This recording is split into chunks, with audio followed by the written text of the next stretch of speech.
Against the inky sky, a snow-laden workhouse looms, its bleak silhouette etched in the frigid night. Faint cries pierce the silence, whispers of a woman laboring within the cold, unforgiving walls. A baby, Oliver Twist, is born. The narration cuts through the stillness, a new life entering a harsh world. The cries fade, replaced by an unsettling calm as shadows dance ominously within the workhouse. His mother dies shortly after, the narration continues, sealing Oliver's fate with profound sorrow. The workhouse stands silent once more, a monument to loss and the uncertain future of a newborn orphan. In the grim workhouse, young Oliver labors with other orphans, their small bodies bent under the weight of endless toil. A heavy air of hunger and despair hangs over the children as they face relentless mistreatment. Oliver's youthful face, etched with premature lines of hardship, reflects the hopelessness around him. The bleak grey walls of the workhouse seem to close in, mirroring the children's dwindling spirits. Each task is a struggle against starvation and exhaustion, their small hands calloused and worn. Hope seems a distant dream as they are trapped in a cycle of endless work and meagre rations. Pale children line the benches, their eyes downcast as they await their meagre meal in the stark workhouse. A hush descends as lots are drawn, each child praying to avoid a terrible fate. All eyes fix on Oliver, clutching the chosen lot, his small frame trembling with fear and desperation. He shuffles forward, his heart pounding, toward the imposing figure of Mr. Bumble. A desperate plea escapes his lips, a fragile voice daring to break the silence. "Please, sir, I want some more." Inside Mr. Bumble's office, the air crackles with tension as Mr. Bumble slams his fist on the desk, his face reddening with fury. "A troublemaker, that's what you are, Oliver," he bellows, his voice echoing through the austere workhouse. "Asking for more? Insubordination of the highest order." Mr. Bumble's eyes blaze with righteous indignation. "I'll put you up for sale as an apprentice," he threatens, his words dripping with contempt. "See how you like that, you little scamp." Under the sun's glare, Mr. Bumble presents young Oliver on a makeshift stage, a spectacle for the townsfolk. Bumble gestures theatrically, his voice booming as he attempts to auction off the boy to the highest bidder. A chimney sweep lurks at the edge of the crowd, his gaze fixed on Oliver with calculating interest. Mr. Sowerberry, the town's undertaker, pushes through the throng, a morbid curiosity in his eyes. The crowd watches with mixed emotions, their faces reflecting a blend of pity, indifference, and grim anticipation. Sunlight struggles through the grimy windows of Sowerberry's shop, illuminating dust motes in the heavy air. The scent of varnish mixes with decay as Oliver, thin and small, scrubs the floor with a tattered cloth. Mr. Sowerberry, gaunt and mournful, watches Oliver with a perpetually critical eye. Mrs. Sowerberry, stout and sharp-tongued, bustles about, rearranging coffins with brisk efficiency. Noah Claypole, lanky and sneering, leans against a coffin, casually picking his teeth. The oppressive atmosphere of death and poverty hangs heavy in the dimly lit undertaking shop. Dim light casts long shadows in the cramped kitchen. Noah Claypole looms over Oliver, his face contorted with malice. Oliver trembles, his small frame shaking with barely suppressed fury. Noah sneers, his voice dripping with contempt. "Orphan brat, your mother was a disgrace. She was nothing but a nobody, just like you, Oliver, Noah taunts, reveling in Oliver's pain. Flickering gaslight throws grotesque shadows across the coffins in Sowerberry's shop, each flicker a dance of dread. Mrs. Sowerberry and Noah, faces twisted in fury, rain blows upon Oliver, their anger echoing in the confined space. I am thrown into the abyss of the dark cellar, each impact echoing the loss of hope. The heavy wooden door slams, an earth-shattering sound, sealing me in absolute, suffocating darkness. Alone, with only shadows for company, the silence screams louder than any scream, despair closing in. In the damp cellar, Oliver sits alone, the weight of his miserable life etched into his face. Shadows flicker round him. A single bulb casts long shadows that dance ominously, reflecting the turmoil within him. His gaze hardens, a silent promise forming in the depths of his eyes. In the oppressive darkness, a decision solidifies, an unyielding resolve taking root in his heart. Dawn breaks over dew-kissed fields as Oliver trudges along a dusty road, a solitary figure against the awakening world. Days have passed since his escape, each step a battle against hunger and exhaustion. His tattered clothes whisper tales of hardship, a stark contrast to the serene sunrise. Though weariness lines his face, determination burns bright in his eyes, fueling his weary steps.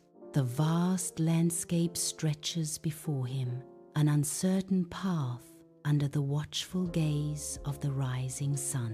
Oliver stumbles into the town, his gaunt face a canvas of exhaustion and despair under the harsh daylight. His tattered clothes speak of a long journey, each thread a testament to his suffering. He pleads with the townsfolk, his voice hoarse with hunger, seeking a single bite to sustain him. But faces turn away, averted gazes a silent chorus of rejection in the bustling streets. The townsfolk hurry past, their indifference a heavy blow to Oliver's already broken spirit. He is left alone, a solitary figure, swallowed by the uncaring indifference of the small town. Oliver crumples onto the unforgiving street, his strength failing him under the weight of exhaustion and hunger. Each breath is a painful struggle as he lies helpless on the cold, indifferent pavement. An old woman, her face a roadmap of kindness, approaches with hesitant steps, her eyes reflecting compassion. She extends a weathered hand, offering a simple piece of bread, a beacon of hope in Oliver's despair. London is that way, dear. It is your best chance, she whispers, her voice a gentle encouragement against the harsh world. Under a relentless sun, Oliver trudges along the dusty road to London, his steps heavy with exhaustion. Each mile stretches endlessly, the landscape blurring into a monotonous haze of faded greens and brown. His clothes, once neat, are now tattered and stained, mirroring the decay of his diminishing hope. With weary eyes, he scans the horizon, searching for a sign, a promise of respite from his arduous journey. Oliver arrives in London, the city's vastness, a stark contrast to his humble origins. A sea of faces swirls around him, each a story, a possibility, or a threat. Towering buildings loom overhead, symbols of ambition and indifference. The city's pulse throbs with an energy that is both exhilarating and overwhelming. On a bustling London street, Oliver hesitates, a small figure lost in the crowd, clutching his meager belongings. The artful dodger appears, a sly grin spreading across his face, as he sizes up the newcomer. He gestures towards a dark alleyway, an invitation laced with promise and hidden intent. "Oi, you look like you could use a bit of grub and a place to kip. I know a place. Follow me," the Dodger says. The artful Dodger leads young Oliver into Fagin's den, a dilapidated house filled with the scent of stale bread and dust. Inside, grimy-faced boys practice sleight of hand, their nimble fingers dancing in the dim light. Others huddle in corners, whispering secrets as they hone their skills. This is where Fagin trains his pickpockets, molding them into masters of deception. Oliver stares wide-eyed, the den a stark contrast to his former life. Flickering candlelight reveals the grimy walls of Fagin's den, a haven of squalor and secrets. Oliver, small and hesitant, is ushered into the dimly lit room, his eyes wide with apprehension. Fagin, an elderly man with sharp eyes, greets Oliver with a deceptively welcoming gesture. "Welcome, my boy, welcome. Come in, you're among friends here," Fagin says. Ragged children, including the mischievous Charlie Bates, watch the newcomer with curiosity. The den buzzes with hidden activity, a stark contrast to the innocence in Oliver's eyes. In a dimly lit den, Fagin, an old man with a hooked nose, stands before young boys, a handkerchief in hand. The room is cluttered, shadows dancing across the faces of the boys as they watch Fagin intently. Small bells are attached to the handkerchief, jingling softly as Fagin raises it. Their eyes gleam with a mixture of fear and anticipation, fixed on Fagin's every move. With nimble fingers, Fagin begins to demonstrate the art of picking pockets, his movements practiced and swift. The boys leaning closer, eager to learn the dark secrets hidden within Fagin's lessons. Oliver strolls down a bustling London street, flanked by the artful Dodger and Charlie Bates, their movements light and quick. The Dodger subtly signals, a silent command passing between the young thieves. Charlie mimics the Dodger's gesture, a practiced routine unfolding seamlessly in the crowded street. Insight dawns, horror creeping in as Oliver begins to decipher their actions. A wave of realization crashes over Oliver as he understands the grim truth: pickpocketing. Unsuspecting pedestrians continue their errands, oblivious to the subtle theft occurring in their midst. Amidst the bustling bookstall, the artful Dodger's fingers dance, deftly lifting a handkerchief from Mr. Brownlow's pocket. Charlie Bates, grinning, acts as lookout, his eyes darting around, ensuring their sly act remains unseen. Lost in the pages of a book, Mr. Brownlow remains blissfully unaware of the light-fingered larceny. Trailing behind, Oliver watches with wide, innocent eyes, a silent observer to the unfolding theft. In a flash, the Dodger and Charlie vanish into the crowd, leaving Oliver standing alone and exposed. Mr. Brownlow discovers his loss, his eyes widening in surprise as he realizes he's been pickpocketed. A furious crowd floods the street, their collective rage palpable as they chase Oliver through the crowded streets. Oliver frantically weaves through the mob, his face etched with fear as the relentless pursuit intensifies. The crowd surges forward, a sea of angry faces closing in around Oliver. Hands grab at Oliver's clothes, the mob finally seizing him, their anger reaching a boiling point. Struggling, Oliver is dragged through the throng, his resistance futile against the overwhelming force. Oliver is brought before a stern magistrate, his fate hanging in the balance as the crowd's fury lingers. In the courtroom, Oliver stands, a small figure dwarfed by the imposing space and the weight of the proceedings. Sunlight pierces through high windows, illuminating dust motes dancing in the tense air. Mr. Brownlow steps forward, his face a mask of concern, yet his voice ringing with resolve. His words cut through the silence, a beacon of hope. I believe in Oliver's innocence. Oliver looks up, a flicker of hope igniting in his eyes as he meets Mr. Brownlow's gaze. In the tense courtroom, a nervous bookseller points, his trembling finger indicting Oliver. His testimony hangs heavy, accusing Oliver of fleeing the crime scene. Oliver, at the defendant's table, visibly weakens under the weight of the accusation. Exhaustion and fever overwhelm him. His strength fails in a moment of stark realization. He crumples to the floor, a broken figure amidst the formal chaos of justice.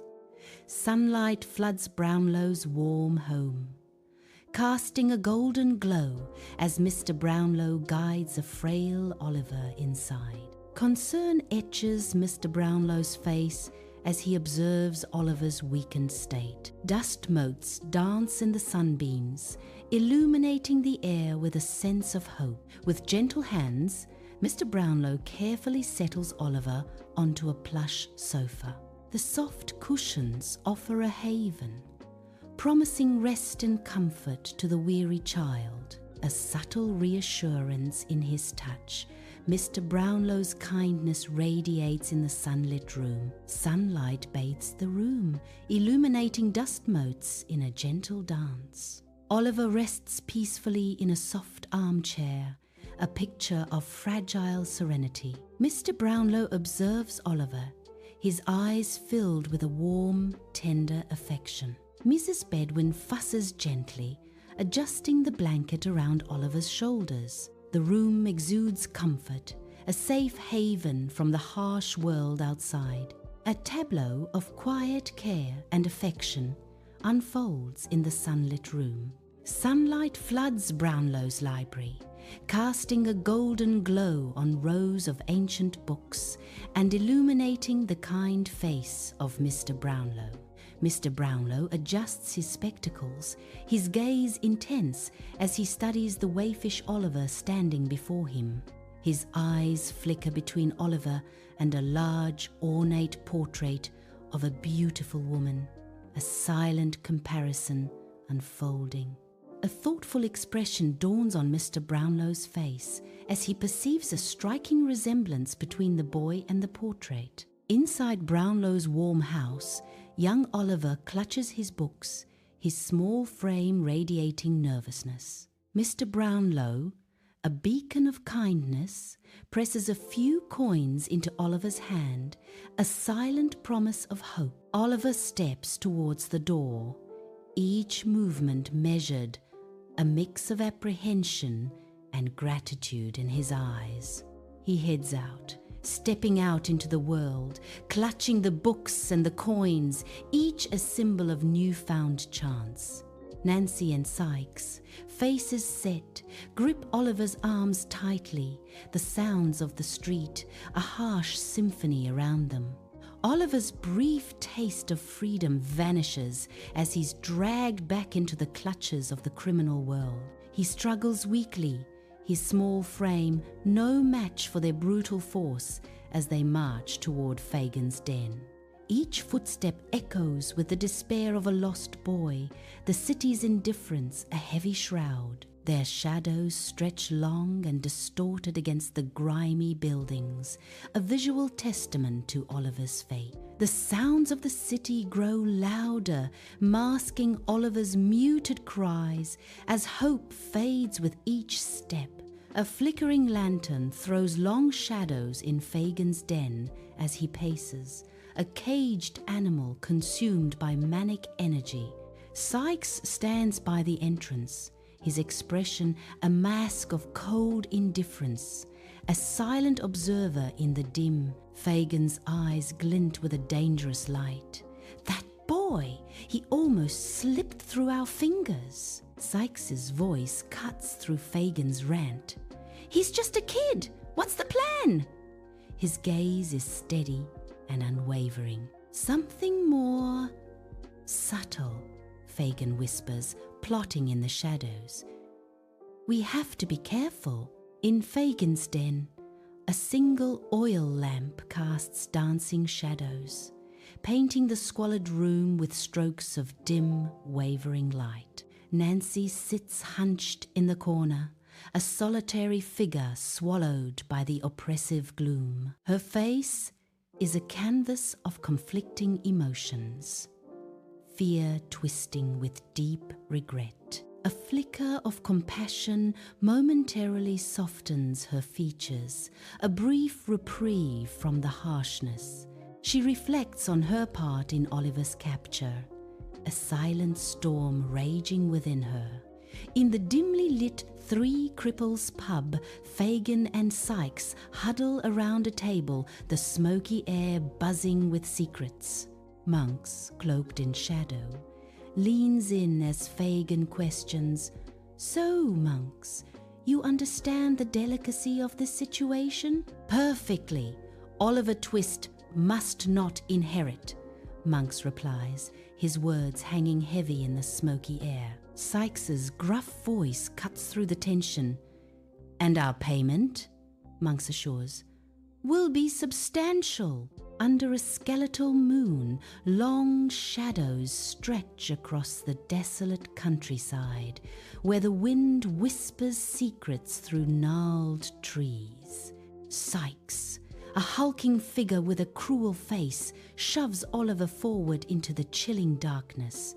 Oliver stumbles, his small frame trembling, a stark contrast to Sykes's menacing grip. Sykes's eyes glint with cruel intent as he tightens his hold, his presence a looming threat in the night. Oliver, small and vulnerable, is shoved towards a narrow window, his eyes wide with fear. Sykes's grim face fills Oliver's vision as harsh orders are barked, intensifying the boy's dread. With trembling hands, Oliver squeezes through the window, the cold night air a stark contrast to the room's dread. The lock clicks open and the heavy door creaks, the sound echoing in the silent house. Sykes and Toby Crackit burst in, their shadows looming like spectres, consuming the room in darkness.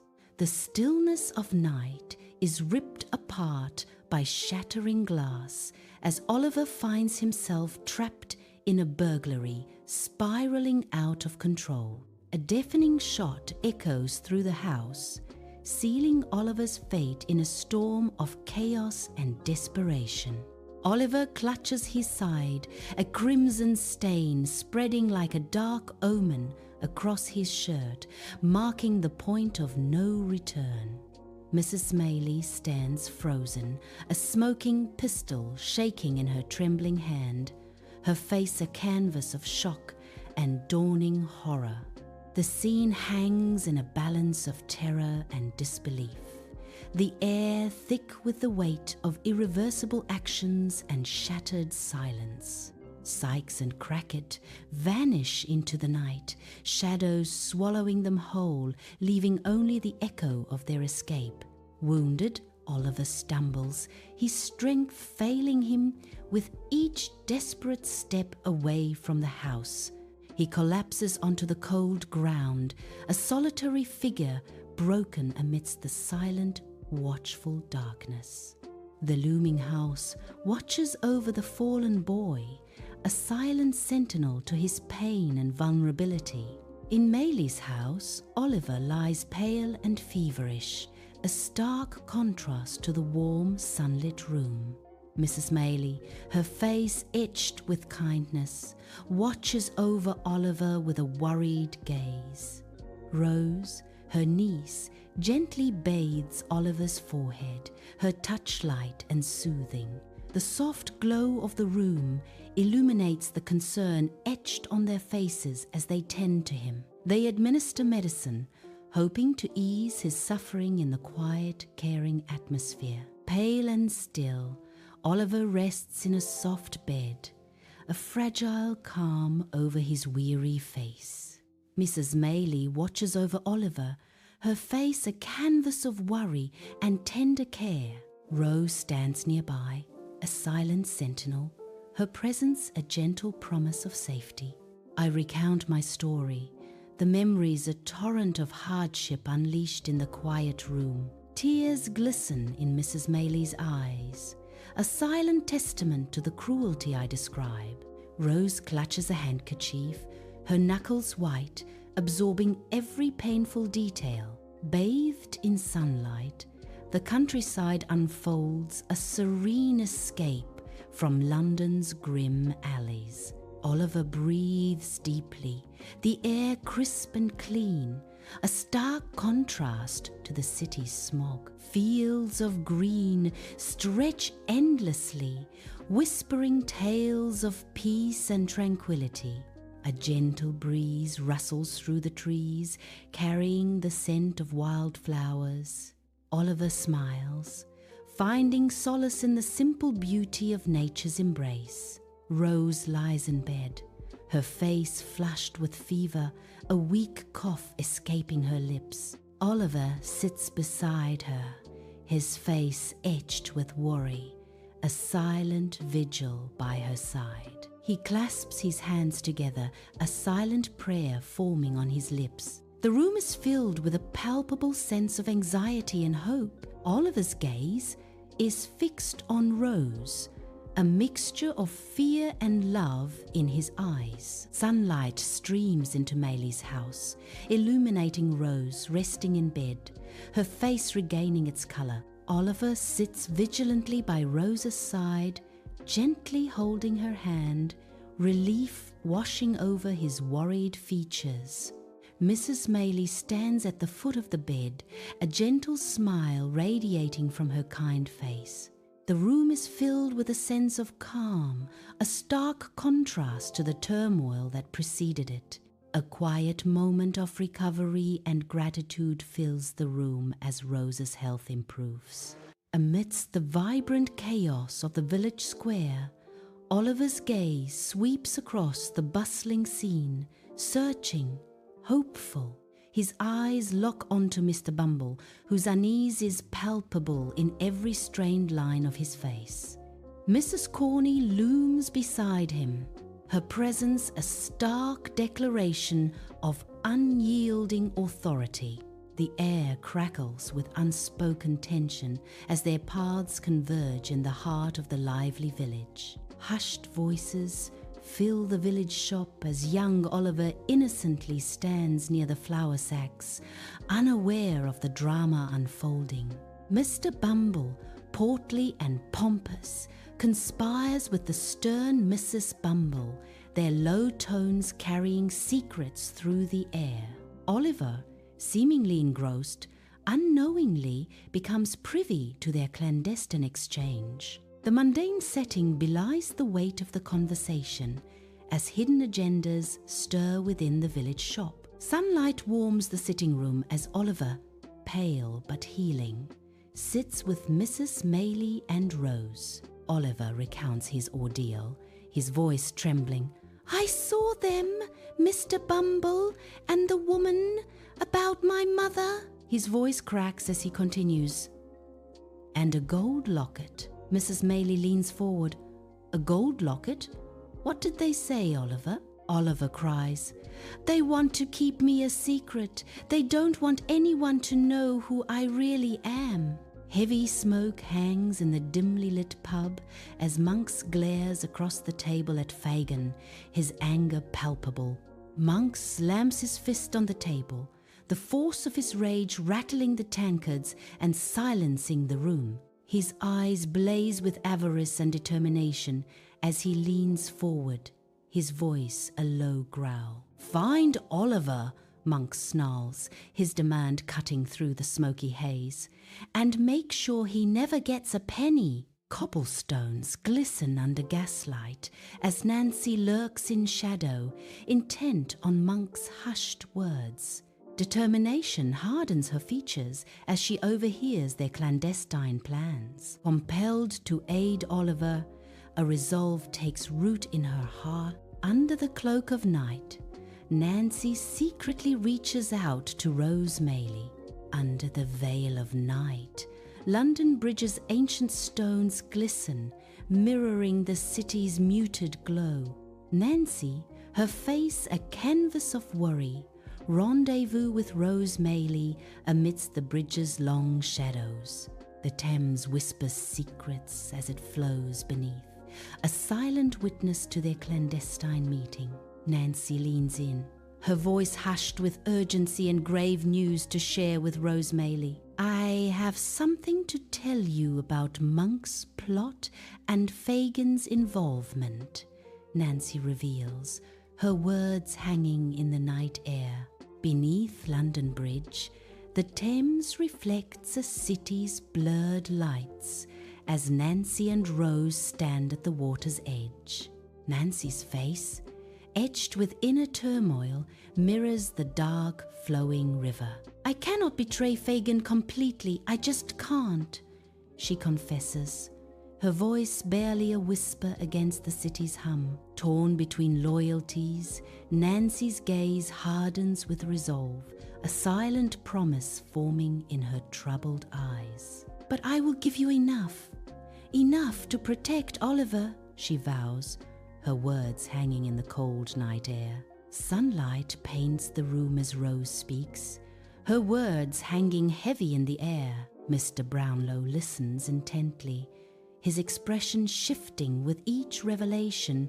A wave of shock washes over his face, a stark contrast to the gentle sunlight. Gratitude flickers in his eyes, a silent acknowledgement of the danger revealed. The weight of Nancy's information settles upon them both. The room is filled with unspoken tension and the promise of difficult decisions. Under dim gaslights, long shadows stretch across London's slick cobblestones. A chill wind carries scents of rain and refuse. Sykes storms down the street, his face a mask of fury, heavy boots echoing against the silent buildings. Every muscle in Sykes's body is coiled, tense, ready to unleash. His eyes dart around, searching, his breath ragged. Rage and jealousy consume him, a storm brewing within. He is a force of nature, unleashed on the dark London streets. In the dim confines of Sykes' room, a palpable tension hangs heavy in the air, illuminated by a single flickering lamp. Sykes, eyes wild with fury, is consumed by an uncontrollable rage. Nancy's face registers a moment of pure terror.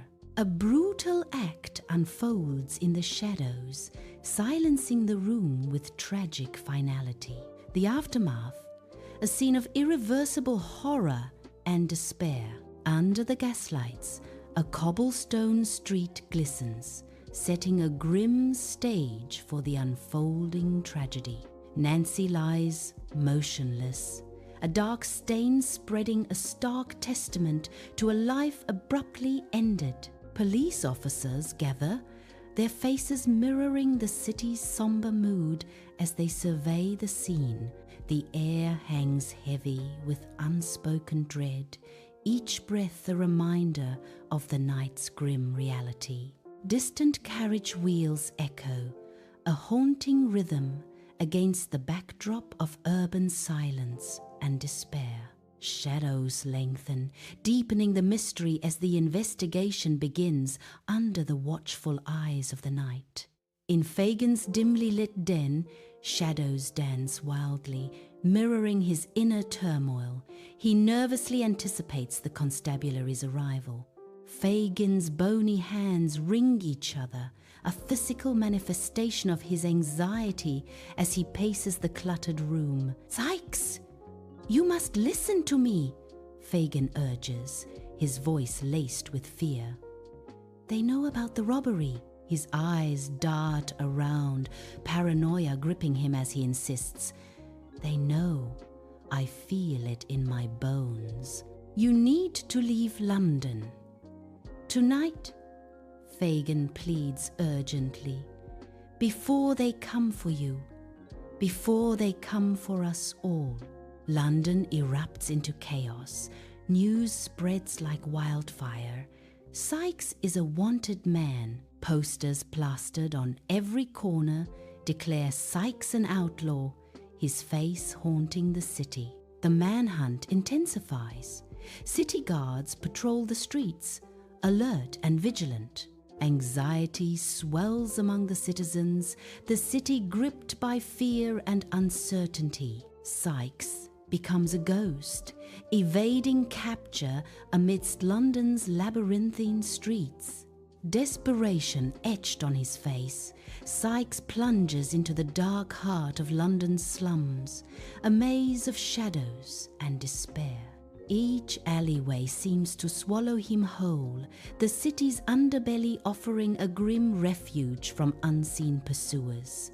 Shadows cling to him like a second skin, reflecting the darkness consuming his soul as he seeks escape. Fear sharpens his senses as he navigates the labyrinth, each step a gamble in this den of vice and poverty.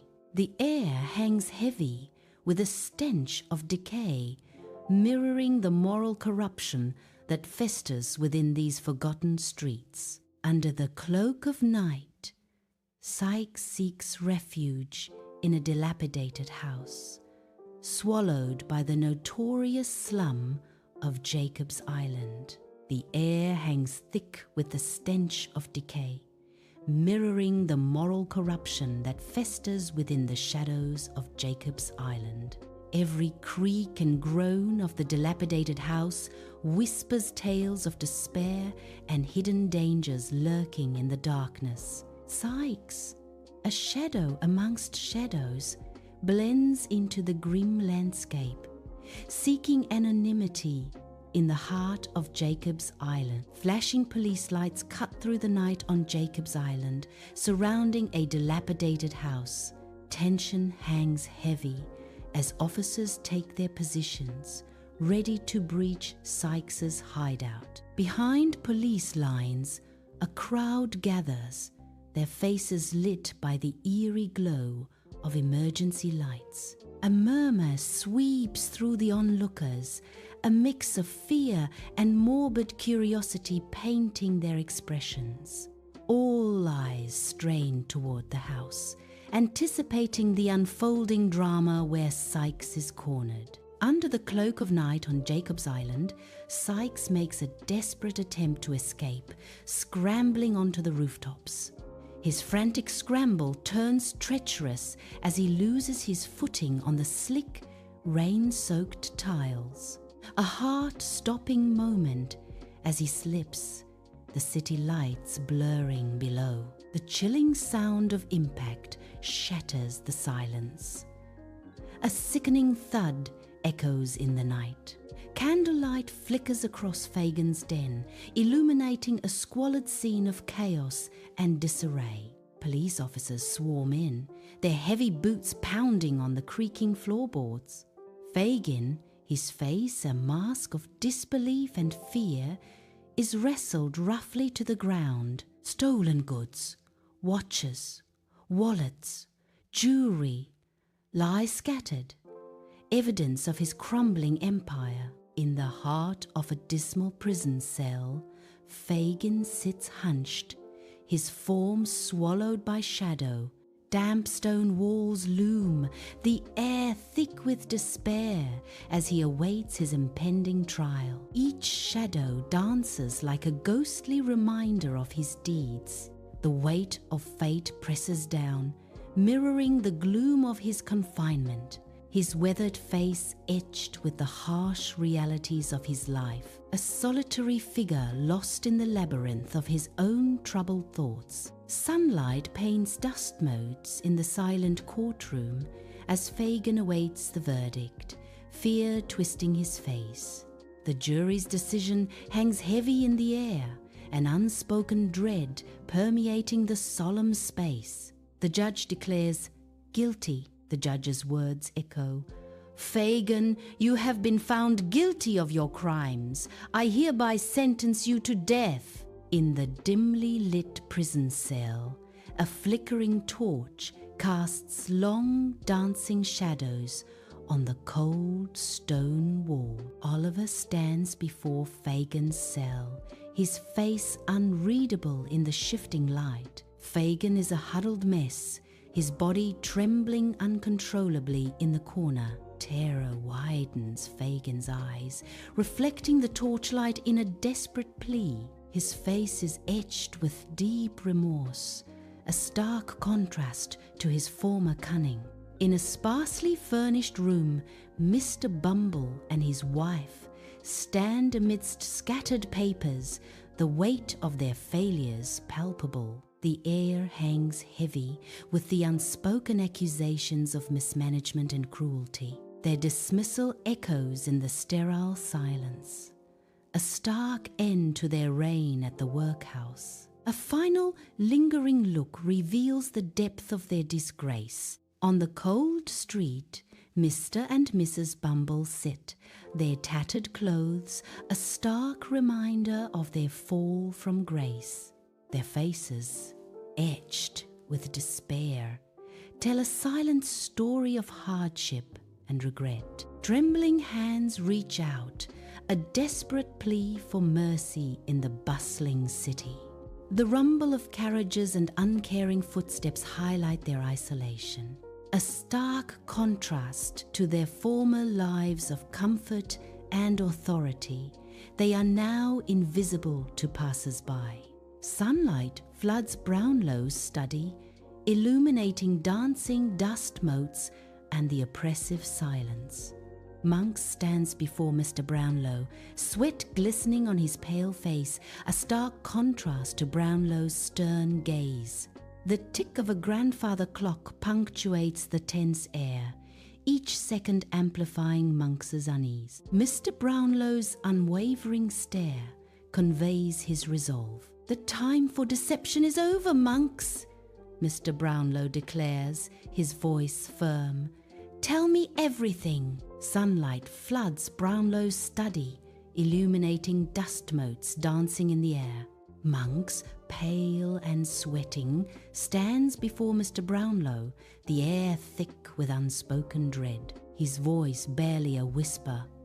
Monks confesses, "I confess, I am Oliver's half-brother." Mr. Brownlow's gaze hardens, awaiting the full confession. Monks trembles, admitting, "I conspired with others to deprive him of his rightful inheritance." The weight of his betrayal hangs heavy, filling the sunlit room with darkness. Sunlight floods Brownlow's house, illuminating swirling dust and casting a warm glow on the room. Mr. Brownlow sits with Oliver, his face a canvas of sadness and budding hope. Mr. Brownlow's voice fills the room with gentle gravity. "Oliver, there's something you need to know," he continues, his words laced with sorrow. "Your mother, she was the daughter of a very dear friend of mine." A profound revelation hangs in the air, linking Oliver to a hidden past. "And because of that connection," Brownlow declares, "you are entitled to a significant inheritance." Sunlight fills the room, illuminating the air as Rose smiles gently at Oliver, creating a warm, hopeful atmosphere. Oliver leans in, his eyes searching hers.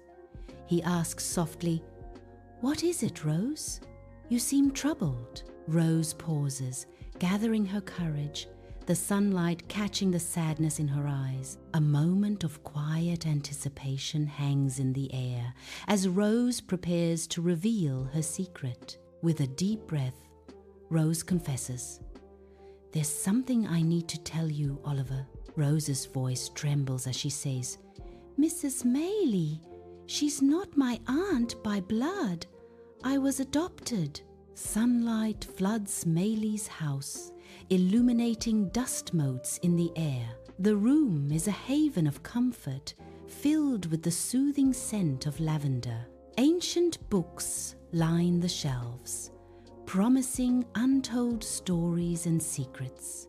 A subtle hint suggests a deeper connection. It becomes clear Rose is Oliver's aunt, his mother's younger sister, a familial bond revealed in the gentle light of a sunlit room. Sunlight floods Brownlow's home, illuminating dust mote. Oliver stands beside Mr. Brownlow, a shy smile on his face. Oliver's smile hints at the warmth he feels in this new place. Mr. Brownlow places a hand on Oliver's shoulder. His eyes are filled with warmth and affection for the boy. Bathed in sunlight, the countryside offers a haven of tranquility for Oliver, Rose, and Mr. Brownlow. A peaceful existence unfolds, far removed from the shadows of London. Oliver laughs, the sound pure and untainted by the city's harshness. Rose tends to a vibrant garden, her touch nurturing and gentle. Mr. Brownlow watches them, his eyes filled with a quiet joy. The air is clean, the sky vast, a world away from their past. Sunlight floods Brownlow's study, illuminating dancing dust motes. Order and tranquility have replaced Oliver's former life of despair. Oliver sits at a polished desk, painstakingly copying letters, his brow furrowed in concentration. Mr. Brownlow watches Oliver with a gentle smile, his spectacles perched on his nose. Books line the walls, silent witnesses to Oliver's transformation and thirst for knowledge.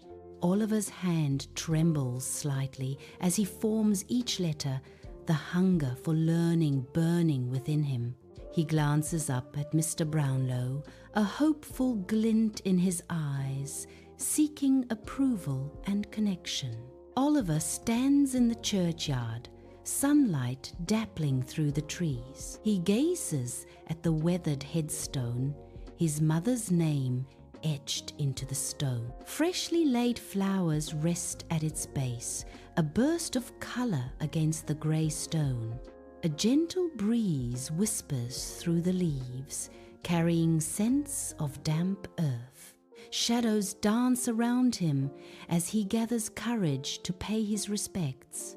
He bows his head, finally connecting with the memory of his mother. Sunlight floods Brownlow's house, motes of dust dancing in golden beams. Oliver sits in a plush armchair, a book forgotten in his lap. His eyes are distant, reflecting on trials endured and victories won. A faint smile touches his lips, a ghost of past hardships. A soft whisper escapes him. Who would have thought such peace? His voice filled with heartfelt emotion. I am truly grateful. Bathed in sunlight, Oliver and Rose stroll through the serene countryside, their figures dwarfed by the vast, golden fields. The wind whispers through the tall grass, carrying the scent of wildflowers as they walk side by side. Their shared laughter echoes softly, a testament to the bond forged in shared adventures. With each step, their connection deepens, their silhouettes painting a picture of unity against the horizon. Sunlight floods Brownlow's home, illuminating dust motes dancing in golden rays. Mr. Brownlow sits contentedly in his armchair, a gentle smile upon his lips. Oliver and Rose's joyful laughter fills the room, their happiness palpable. His eyes reflect a profound sense of peace. Watching them, a quiet moment of reflection, absorbing their happiness. The sunlight warms his face, a silent blessing on their newfound joy.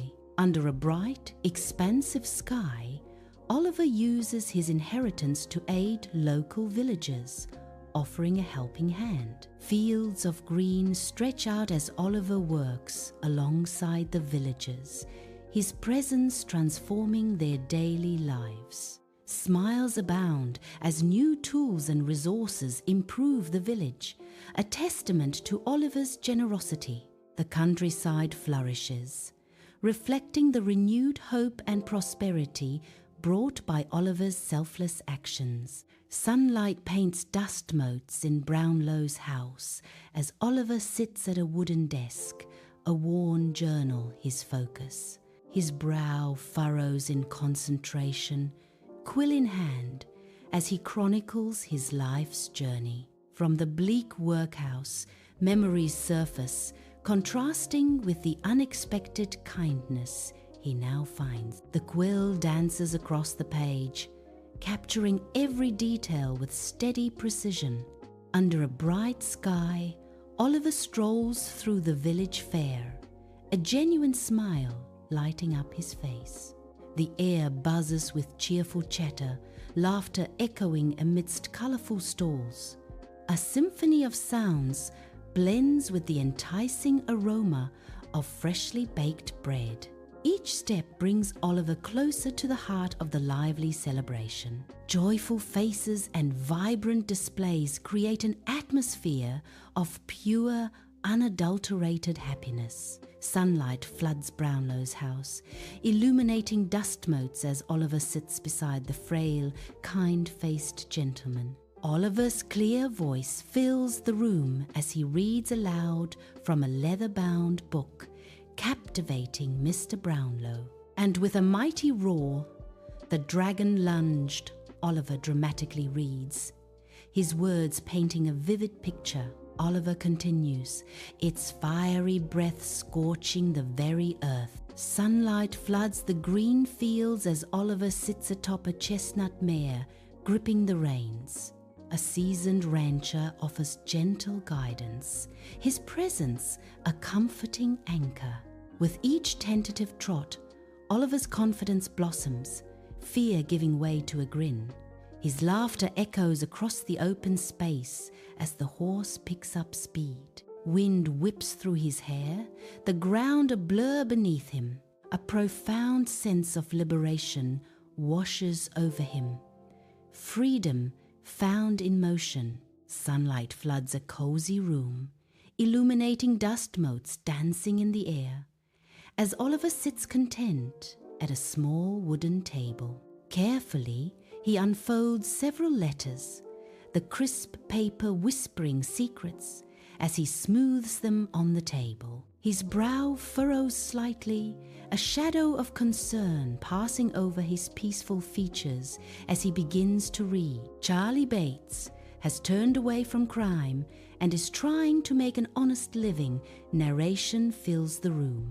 The words of Charlie resonate, a poignant reminder of their past lives. Oliver's expression softens, replaced with a glimmer of hope and relief.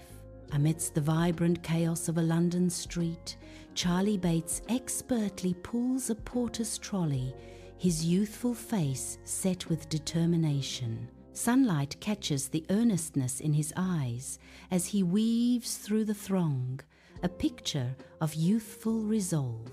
Each step forward is a testament to his commitment, his small frame battling the weight of goods and expectations. The trolley rumbles, a rhythmic pulse against the city's clamour, each sound echoing Charlie's striving spirit. He navigates the crowd, his movements precise and practiced, a silent promise of a better life etched on his brow. London's energy swirls around him, yet Charlie remains focused, a beacon of hope amidst the urban sprawl. Sunlight floods Brownlow's house as Oliver meticulously counts a small pile of coins, his brow furrowed in concentration. With hopeful eyes, Oliver wraps the meagre coins in a worn cloth, each fold a silent wish for Charlie's future.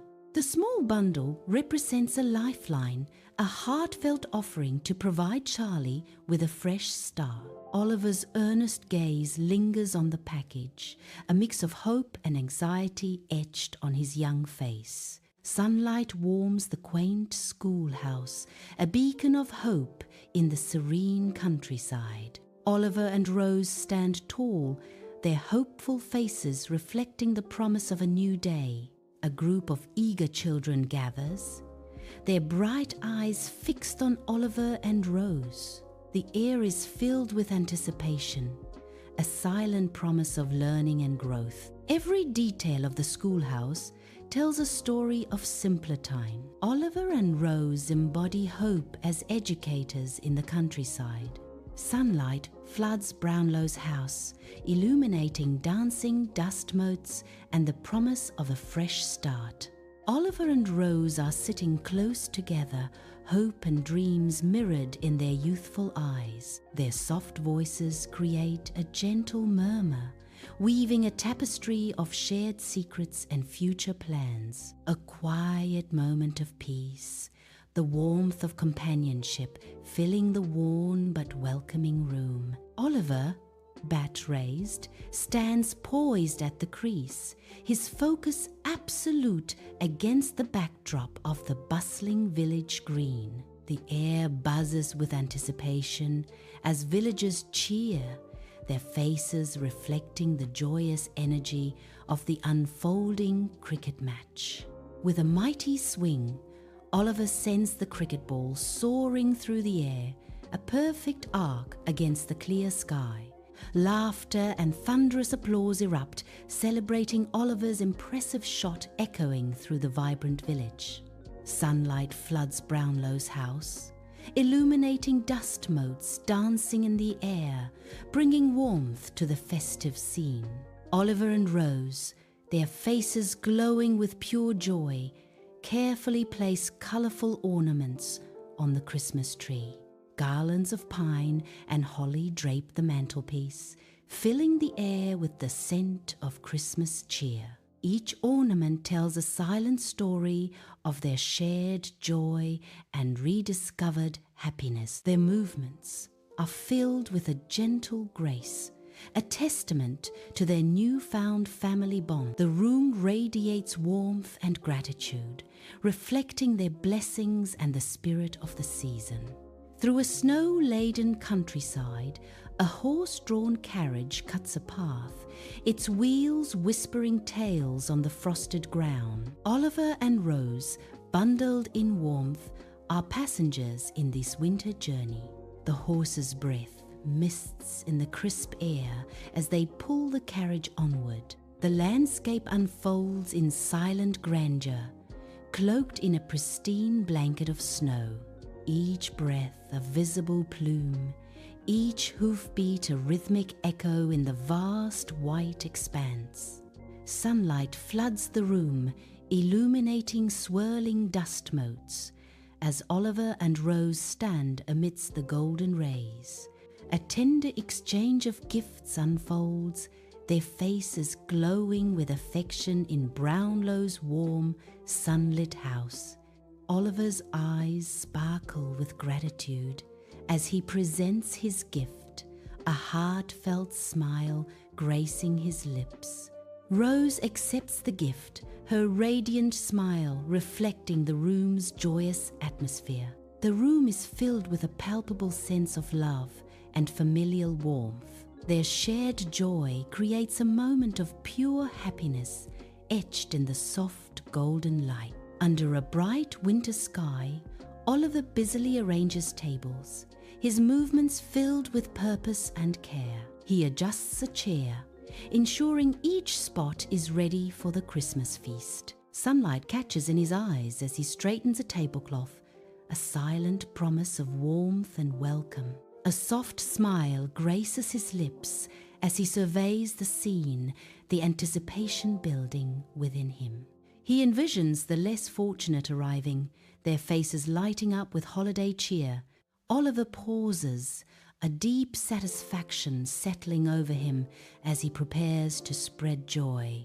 In Brownlow's cozy house, Oliver and Rose stand by the fireplace, their faces glowing in the firelight.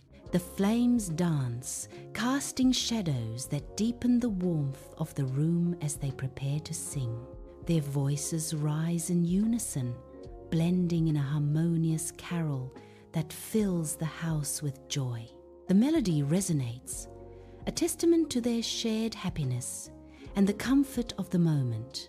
The flickering fire and their combined voices create a scene of perfect domestic bliss and festive cheer.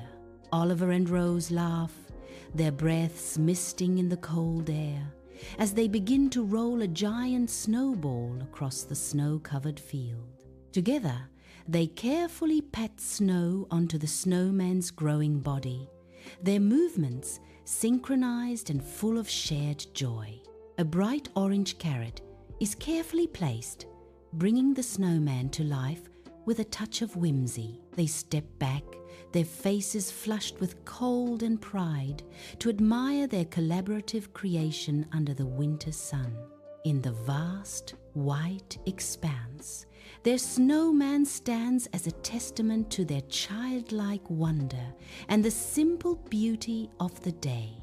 Sunlight paints the room as Oliver and Rose gather a circle of eager children, their faces reflecting the soft glow of the Christmas tree. Dust motes swirl in the golden light as Oliver holds A Christmas Carol, its worn cover promising tales of redemption and cheer.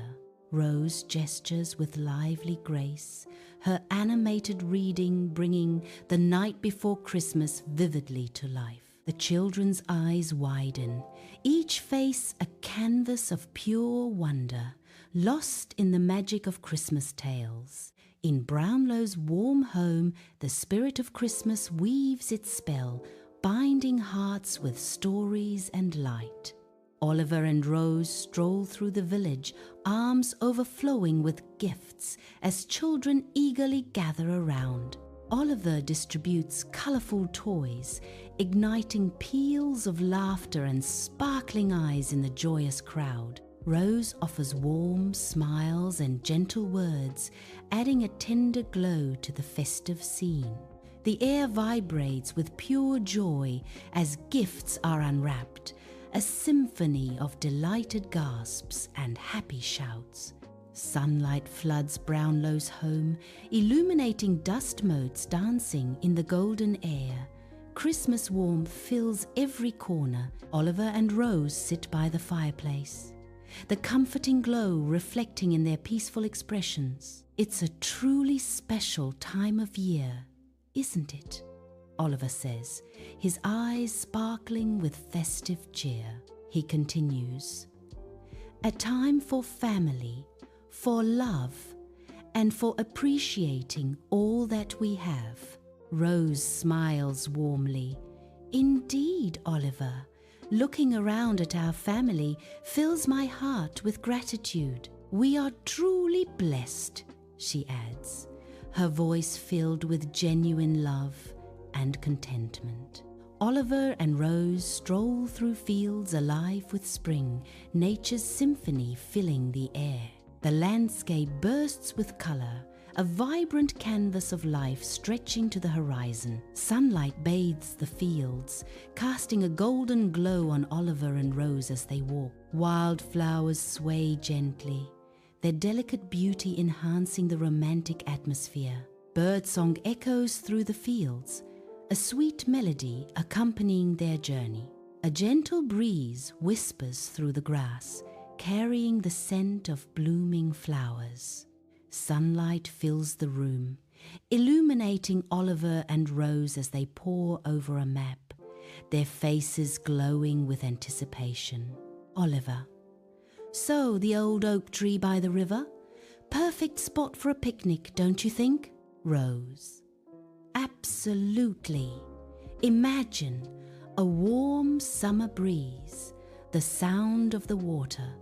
It will be heavenly. Oliver, I'll pack a basket full of treats. Maybe even some of Mrs. Bedwin's famous ginger biscuits. Rose's eyes sparkle with delight. Neither can I, Oliver, neither can I. Sunlight dapples through leaves as Oliver and Rose find their idyllic spot by the gently flowing river. They spread a checkered blanket, anticipation building with each unfolding crease. The picnic basket opens, revealing a trove of treats under the warm, inviting sun. Dancing shadows play on their faces, mirroring the light-hearted joy of the moment. Birds chirp melodies in the air, harmonizing with the gentle murmur of the river. A distant buzz of insects adds to the symphony of nature, completing their peaceful escape. Sunlight floods Brownlow's cozy living room, illuminating dancing dust motes and the promise of a bright day. Oliver and Rose bustle about, their faces alight with joyful anticipation, preparing for the celebration. Tables groan under the weight of colorful summer dishes, a feast for the eyes and the palate. Laughter echoes as friends arrive, bearing gifts and radiating good cheer, filling the house with warmth. The air is thick with the aroma of barbecue, a tantalizing invitation to a joyful celebration of friendship. The village square pulsates with the vibrant energy of the summer festival, a symphony of laughter and music filling the air. Villagers, caught in the joyous frenzy, dance with unrestrained abandon, their movements a blur of color and light. Oliver's infectious laughter rings out as he takes Rose's hand. He twirls Rose around, her dress a kaleidoscope of colors, mirroring the festive atmosphere. Their faces glow with happiness, lost in the carefree joy of the summer celebration. On the porch of Brownlow's house, Oliver and Rose watch the sunset. The sky is painted with vibrant hues, a fiery spectacle of day's end. A peaceful quiet descends, enveloping Oliver and Rose in a serene embrace. Lost in thought, they contemplate the simple beauty of existence. Their shared silence speaks volumes, a moment of profound connection. Oliver and Rose row gently across the lake, sunlight painting the water's surface in shimmering light. The small rowboat cuts through the tranquil water, its gentle motion creating a peaceful rhythm. Sunlight dances on the water, reflecting in their eyes as they enjoy the serene moment. The gentle lapping of water against the boat creates a soothing soundtrack to their quiet journey. The idyllic countryside surrounds them, a perfect backdrop to their shared tranquility. A warm fire crackles, casting a soft glow on Oliver and Rose as they sit side by side in Brownlow's cozy house. Engrossed, they share a book of poetry, its verses weaving tales of love and loss in the firelit room. The air is filled with the comforting sense of aged paper and burning wood, enveloping them in warmth. Oliver and Rose find solace and a profound connection in the written word, their hearts intertwined. Lost in the verses, they escape into realms of imagination, their faces reflecting shared emotions. Oliver and Rose share a love of literature, finding solace and connection in the written word. In the heart of the village, Oliver and Rose stand amidst a cheerful crowd, their feet tapping to the lively music. A makeshift stage comes alive with the vibrant energy of the local band, their music resonating through the air. Oliver exchanges a knowing glance with Rose, their smiles reflecting the shared joy of the festive moment. Friends surround them, their laughter blending seamlessly with the upbeat melody, creating an atmosphere of pure bliss. Rose twirls gracefully, caught up in the rhythm, her eyes sparkling with youthful exuberance. The village pulsates with life as the music swells, drawing everyone into a collective celebration of community and joy. Sunlight floods Brownlow's living room, illuminating dust motes as Oliver and Rose begin to sway to a silent melody. Laughter fills the air as they spin, lost in a private world of shared joy and burgeoning affection.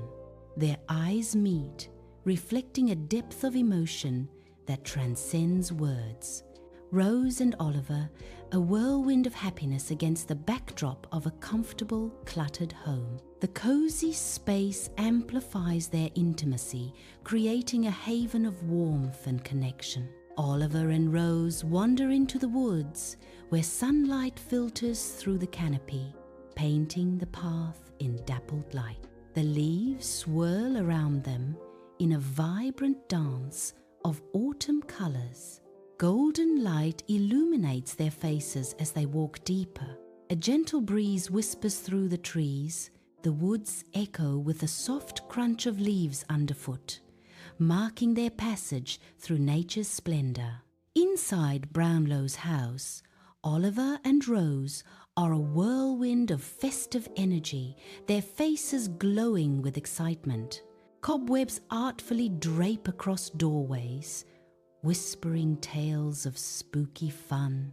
Inflatable ghosts dance from the ceiling, their spectral forms swaying to an unseen rhythm. The air crackles with anticipation as they eagerly prepare for their Halloween party.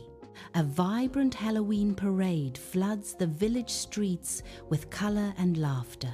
Oliver and Rose walk hand in hand, smiles mirroring the festive joy around them. Children in spooky costumes parade, their painted faces beaming with delight. Floats glide past, each a burst of creativity in the lively procession.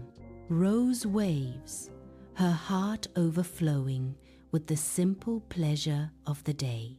Inside Brownlow's house, shadows dance with the firelight, painting the room in hues of gold and mystery.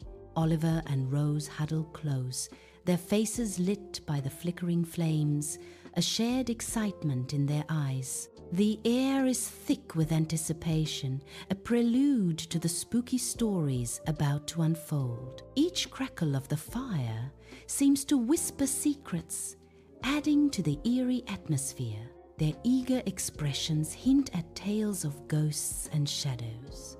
The firelight casts eerie shapes, enhancing the suspense as the stories begin. Sunlight warms the countryside, painting the pumpkin patch in gold. Oliver and Rose, bathed in light, are carving pumpkins with joy. Their smiles reflect the festive spirit of Halloween. Pumpkin guts and seeds scatter around them. The air is filled with the sweet, earthy scent of autumn. Oliver and Rose are completely immersed in their Halloween tradition.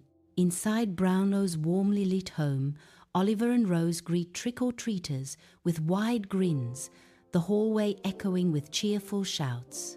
Oliver, as a scarecrow, waves to a group of children. Rose, with sparkly fairy wings, offers a kind smile to each child. Candy is handed out. Laughter fills the air. A Halloween dance in a vibrant village square, alive with music and laughter under a cheerful sky. Oliver and Rose, dressed in their Halloween best, stand at the edge of the joyous crowd. Whimsical costumes swirl in a kaleidoscope of colors, each telling a silent, playful story. The air vibrates with lively tunes as masked figures dance freely, lost in the festive spirit. Candies and laughter fill the atmosphere, creating an unforgettable Halloween spectacle. Sunlight illuminates dust motes in Brownlow's house as Oliver and Rose sit among Halloween decorations. Oliver's bright eyes reflect curiosity. "It's funny, isn't it? What does it all mean?" Rose smiles warmly. It means we get to be someone else for a little while, Oliver. Oliver asks, "So, it's about pretending and remembering?" "Exactly. It's about celebrating the spirit of fun," Rose affirms, her eyes twinkling. Across the snow-laden countryside, Oliver and Rose tread softly, their figures stark against the white expanse. Sunlight reflects off the pristine snow, bathing the landscape in a serene, ethereal glow. Each footstep leaves a fleeting imprint in the untouched snow, marking their passage through the winter scene. The crisp air bites at their cheeks, painting them with a rosy hue that mirrors the awakening landscape. A shared glance passes between them, a silent acknowledgement of the stark beauty that surrounds them. Inside Brownlow's house, the air is cold as Oliver and Rose prepare for the winter festival, their breath misting. Festive decorations fill their hands, bringing a promise of warmth and cheer to the cozy corners of the house. Oliver carefully hangs garlands, his face lit with anticipation for the upcoming celebration. Rose arranges candles, their soft glow beginning to dispel the chill and brighten the room. Laughter echoes as they work, transforming the house into a haven against the winter's cold embrace.